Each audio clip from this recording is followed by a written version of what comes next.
Saya sendiri berpendapat bahwa sola fide adalah slogan kosong dari para pemberontak abad ke-16 untuk memprotes otoritas gereja Katolik.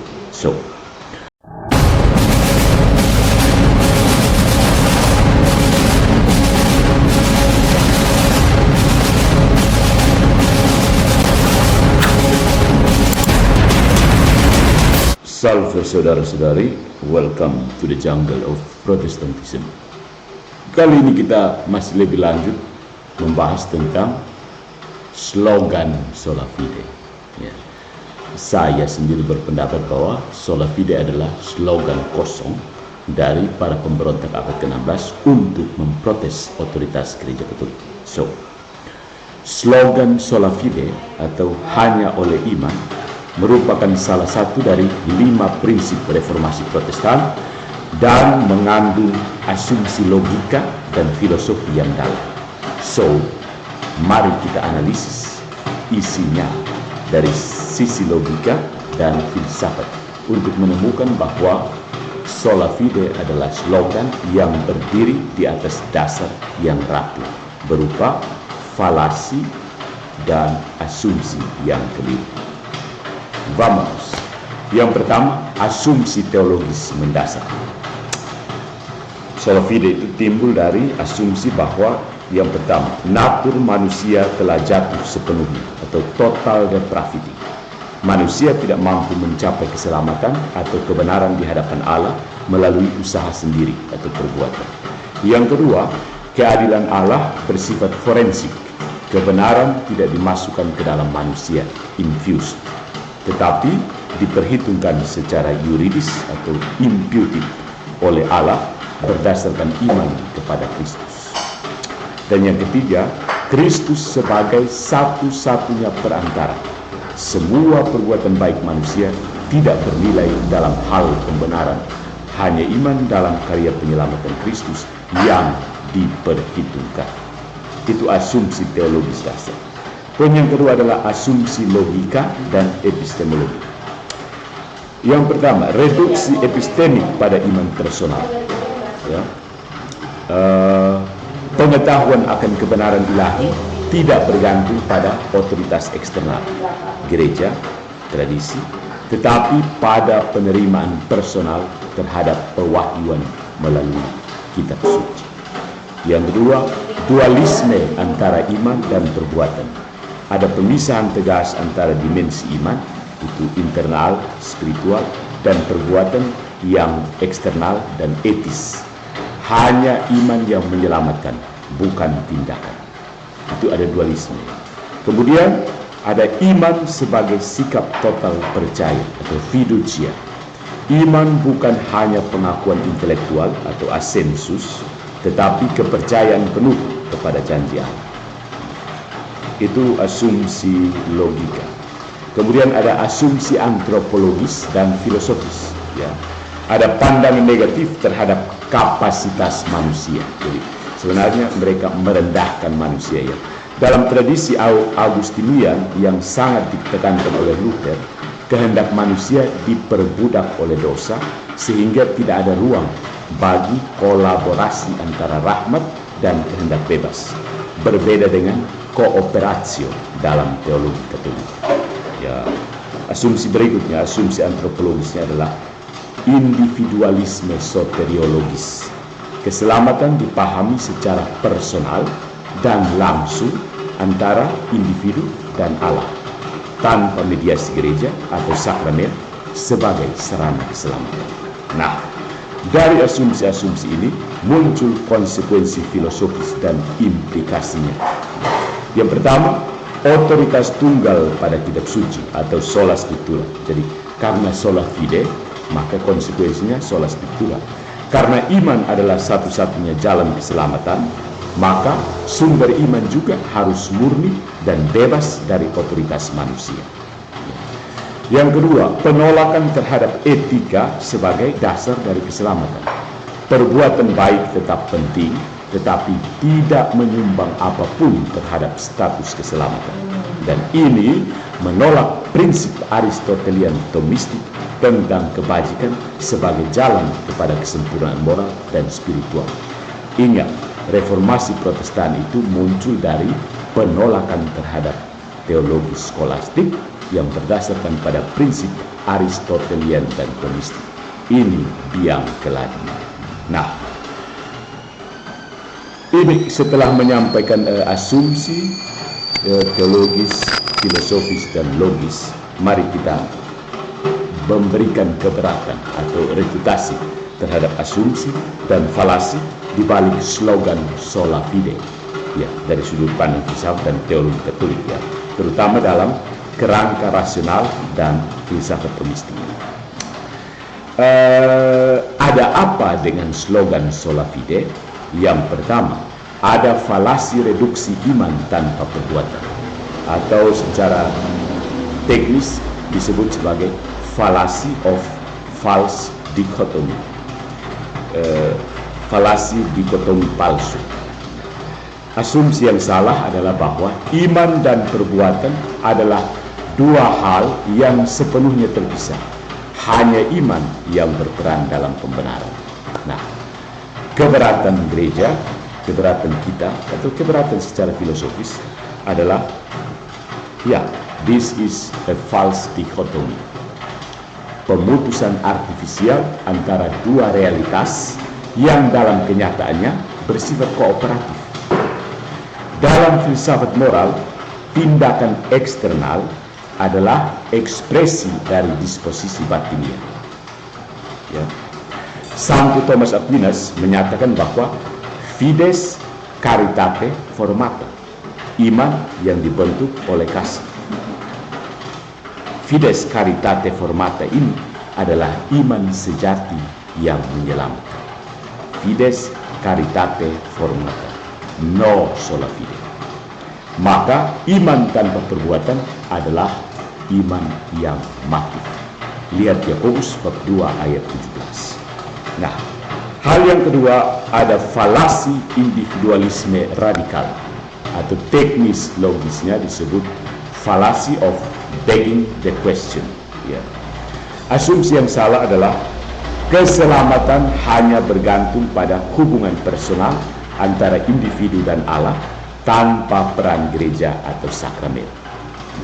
Keberatan secara filosofis ini secara implisit mengasumsikan apa yang harus dibuktikan, itu petitio principii, pengulangan prinsip, ya, yakni bahwa gereja dan sakramen bukan bagian dari rencana keselamatan. Jadi hanya melingkar-melingkar saja.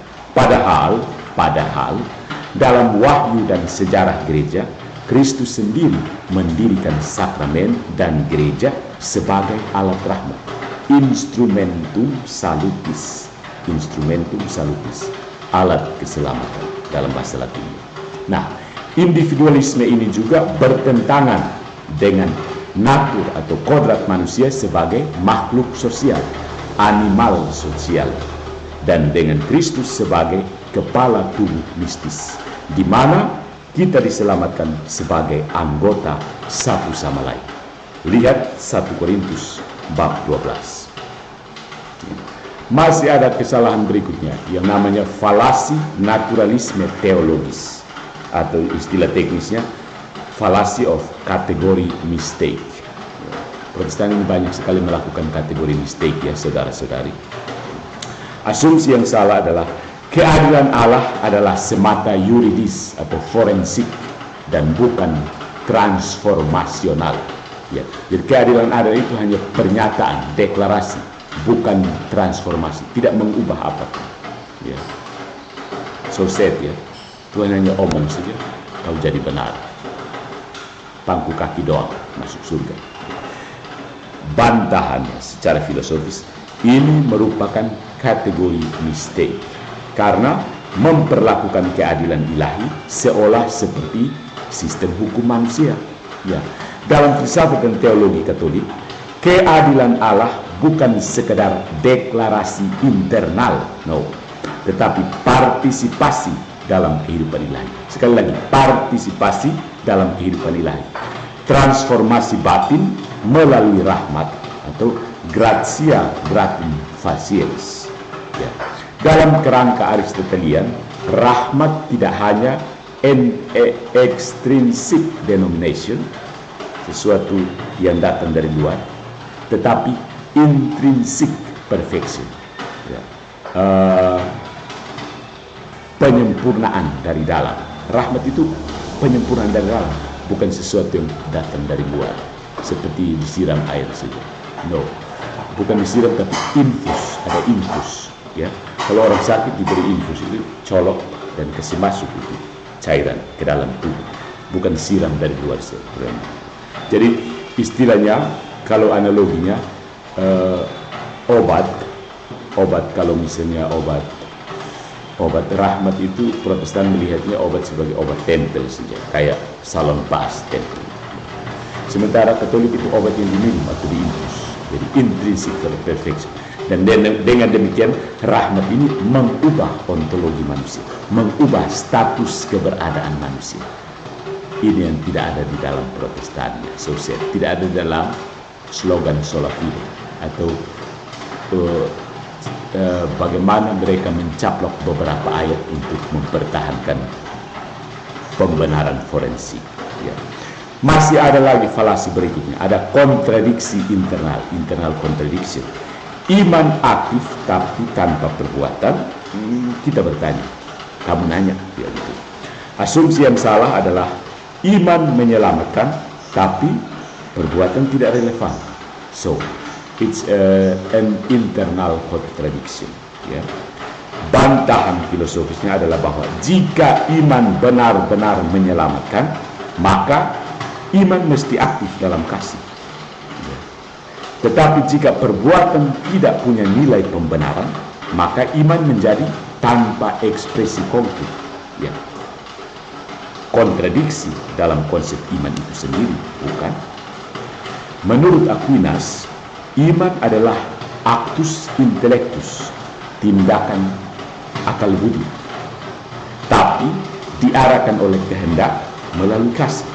Maka iman sejati melahirkan perbuatan, dan perbuatan adalah buah iman yang hidup.